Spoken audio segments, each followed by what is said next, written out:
Aujourd'hui, le bureau du procureur a demandé l'arrestation de 2 individus dans la situation concernant la RDC. D'abord, Bosco Ntaganda. En 2006, lorsque les juges ont émis le premier mandat d'arrêt à son égard, et encore il y a 2 mois, lors du jugement dans l'affaire Lubanga, nous avons affirmé que nous allions ajouter 2 chefs d'accusation contre Bosco Ntaganda, viol et meurtre.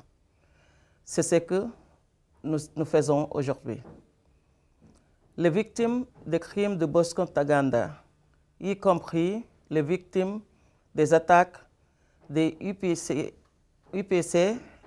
FPLC contre les populations civiles, l'Indu et de non-EMA, attendent encore que justice soit faite. Le prix de l'impunité est énorme. Quand l'impunité prévaut, ce sont les populations locales qui en payent les conséquences. Quand l'impunité prévaut, cela encourage les personnes comme Bosco Ntaganda à continuer à commettre des crimes. En même temps, nous avons demandé l'émission d'un autre mandat d'arrêt, celui-ci à l'encontre de Sylvestre Mudachumura, le commandant suprême des FDLR-FOCA, l'un des groupes rebelles les plus actifs dans les provinces Kivu. De pair avec Kalush Tembarushimana et Ignace Munwarashiaka, Sylvestre Mudachumura est l'un des principaux leaders des FDLR-FOCA, le groupe qui a lancé une campagne d'attaque contre les populations civiles de Kivu.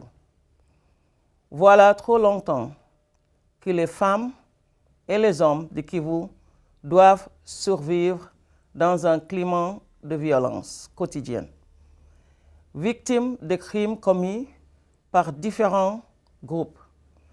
Les FDLR, FOCA, qui feignent de poursuivre des objectifs politiques en attaquant les civils, le CNDP, sur le commandement de Bosco Ntaganda, qui essaye d'échapper à la justice en fuyant l'Ituri pour le Kivu et qui accroît son contrôle économique de la région en attaquant toujours les mêmes populations civiles.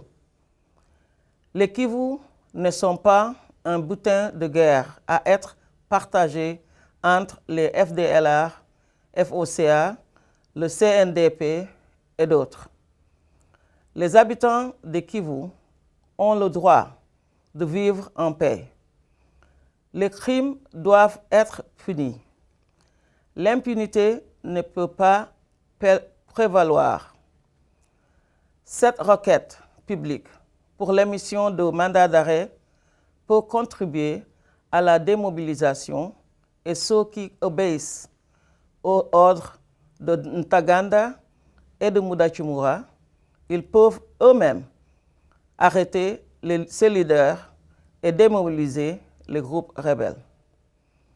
De plus, c'est une occasion pour les forces armées de la RDC et du Rwanda de clarifier leurs méthodes et de transformer une opération militaire en une opération d'arrestation. Dans le passé, des confrontations ouvertes n'ont abouti qu'à créer davantage de victimes au sein de populations civiles.